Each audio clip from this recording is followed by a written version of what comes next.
Welcome back to Moni education point. बच्चों, आज मात्राओं की सीरीज़ में हम आगे बढ़ते हैं और आज हम सीखेंगे री की मात्रा।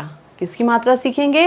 री की मात्रा। री से ऋषि, उसी की मात्रा को आज हम सीखेंगे। ठीक है, तो चलिए स्टार्ट करते हैं अपनी क्लास को।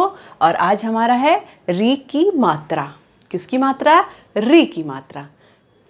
री कैसे, ये क्या है? री, ठीक है। री से ऋषि, पता है ना सबको।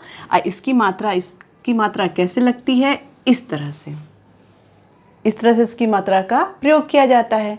अब जैसे ये क है, ठीक है। अब क है, क के नीचे हमने ये मात्रा लगाई री की, ठीक। तो इसका उच्चारण कैसे हो जाएगा? इसको कैसे बोलेंगे? जब हम इसको व्यंजन के साथ इसको लगाएंगे तो इसको कैसे बोलेंगे? तब इसका उच्चारण हो जाएगा क्री। क्या बोलेंगे? क्री, ठीक।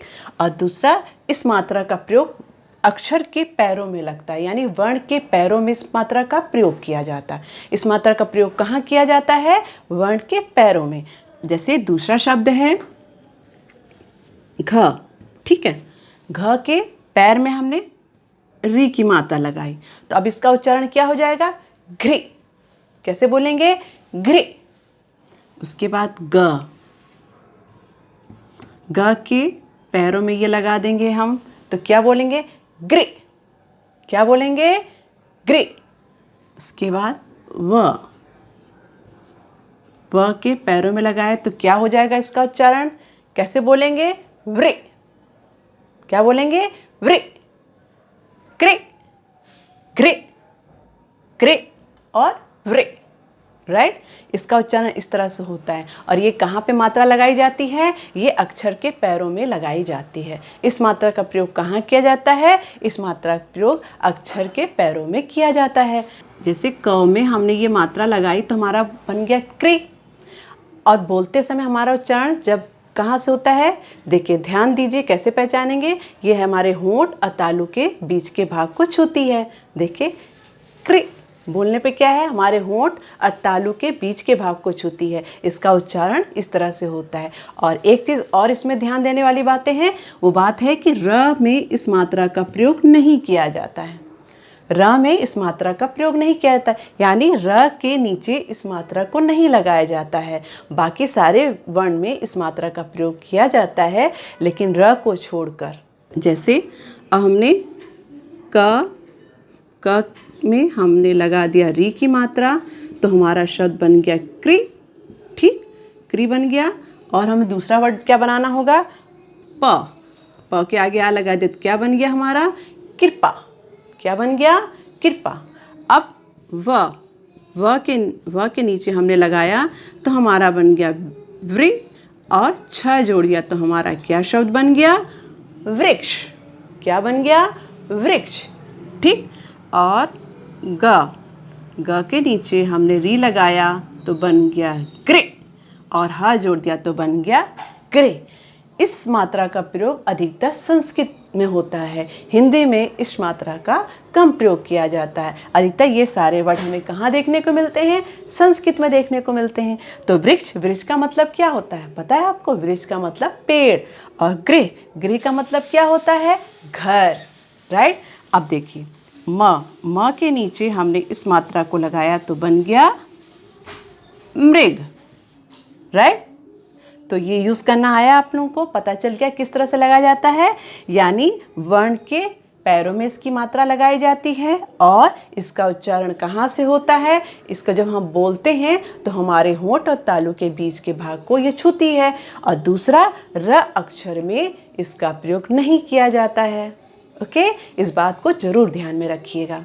अब हम देखते हैं कि इसको मात्रा और वर्ण को मिला के देखते हैं कि कैसे लिखा जाता है और कौन कौन से इसके वर्ड शब्द होते हैं, ठीक है। तो जैसे ये लिखा है क, ठीक है। क के नीचे कौन सी मात्रा लग रही है? किसकी मात्रा हमको मिलानी है? री की, ठीक है। तो क्या हो जाएगा? क्री। कैसे बोलेंगे? क्री। फिर श, फिर क, तो बन गया हमारा, क्या बन गया? कृषक। क्या बन गया? कृषक। कृषक माने क्या होता है? आपको पता है? कृषक माने किसान, ठीक है। उसके बाद है नृप, न में कहाँ लग रही है? न के नीचे, न के पैरों में न और प, तो बन गया नृप। क्या बन गया? नृप। और नृप मैंने क्या होता है? राजा। ठीक है, नृप का क्या मतलब होता है? राजा। अब है म के नीचे री की मात्रा, मृग, मृग, तो बन गया मृग। और मृग मैंने क्या होता है? हिरन। ओके, अब दूसरा है, देखिए म में आ की मात्रा माँ, फिर त के नीचे लगी है री की मात्रा, तो हमारा क्या उच्चारण हो जाएगा? मात्र, मार्त। मार्त मैंने क्या होता है? माता। मात्र मैंने माता। ठीक, उसके बाद है प के नीचे प्री, थ क, पृथक। क्या हो गया ये? पृथक। पृथक मैंने क्या होता? अलग। उसके बाद है म के नीचे री की मात्रा, अमृत। क्या हो गया? अमृत। उसके बाद देखिए ये वाला वर्ड क्या है? क के नीचे क्री, प में आ की मात्रा, ल में छोटी ऊ की मात्रा, तो क्या बन गया हमारा? कृपालु। कृपालु। क्या होगा इसका उच्चारण?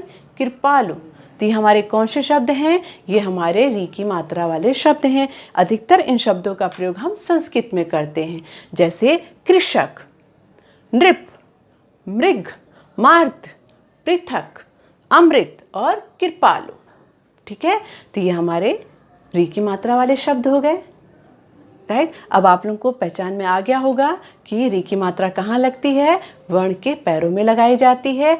और क्या ध्यान रखने वाली बात है कि र में इसकी मात्रा का प्रयोग नहीं किया जाता है, और जब इसको बोलते हैं तो इसका उच्चारण कैसे हो जाता है? जिस वर्ण के नीचे लगती है उस वर्ण के साथ लेके हम कैसे बोलते हैं? जैसे बोलेंगे क्री, ग्री, घ्री, वृक्ष। और आपको पता है वृक्ष, वृक्ष मैंने बताया पेड़ होता है। कृषक मैंने किसान, नृप मैंने राजा, मृग मैंने हिरन, मात मैंने माता, पृथक मैंने अलग, अमृत मैंने पवित्र शुद्ध, और कृपालु मैंने क्या होता है? दयावान। ठीक, तो ये हमारे कौन से वर्ड हो गए? ये हमारे हो गए री वाले मात्रा वाले शब्द। अब हम री की मात्रा का कविता के द्वारा इस मात्रा को हम समझते हैं, और जहाँ जहाँ री की मात्रा का प्रयोग हुआ है वहाँ पे हम गोला करेंगे। और साथ ही इससे कविता को पढ़ते पढ़ते हमें किसका ज्ञान हो जाएगा? री की मात्रा का भी हमें पता चल जाएगा, कौन कौन से शब्द होते हैं री की मात्रा वाले। ठीक है, तो चलिए हम शुरू करते हैं। जैसे है नृप का गृह बहुत बड़ा। नृप, नृप मैंने बताया था ना राजा, गृह मतलब बताया मैंने घर। तो नृप का गृह बहुत बड़ा, बाहर एक वृक्ष खड़ा, वृक्ष के नीचे मृग खड़ा, खाता एक एक तृण उठा। तृण मैंने होता है टुकड़ा। ठीक है, तिनका, तृण मैंने होता है तिनका। तो फिर से हम स्टार्ट करते हैं। नृप का गृह बहुत बड़ा, बाहर एक वृक्ष खड़ा, वृक्ष के नीचे मृग खड़ा, खाता एक एक तृण उठा। है ना प्यारी कविता? तो इसमें किस मात्रा का शब्द का प्रयोग हुआ है? री की मात्रा का। किस मात्रा का? री की मात्रा। यानी जब हम कविता पढ़ रहे हैं तो कौन सी मात्रा का हमें ज़्यादा शब्द पता चल रहा है? री की मात्रा का। जैसे आइए देखते कौन कौन सा। जैसे नृप, गृह, वृक्ष, वृक्ष, मृग और तृण। तो ये कौन से शब्द हैं? ये री की मात्रा वाले शब्द हैं। तो आई होप कि बच्चों आप लोगों को समझ में आ गया होगा री की मात्रा का प्रयोग कैसे किया जाता है और उसका उच्चारण कैसे किया जाता है ना? आप लोगों को समझ में आ गया होगा। ये शब्द ज़्यादातर हम संस्कृत में यूज़ करते हैं, हिंदी में इसका बहुत कम प्रयोग किया जाता है, लेकिन हमें पता होना चाहिए कि इस मात्रा का प्रयोग कैसे किया जाता है। ठीक है, तो उम्मीद करती हूँ कि आप लोगों को समझ में आया होगा। और आज का वीडियो मैं यहीं पे ओवर करती हूँ, एक क्लास यहाँ पे ओवर करती हूँ। अगली क्लास में फिर से मिलते हैं नई मात्रा के साथ। तब तक के लिए बाय एंड टेक केयर। अगर आपको ये वीडियो अच्छा लगा होगा तो प्लीज़ लाइक एंड सब्सक्राइब ज़रूर करिएगा। Thank you so much.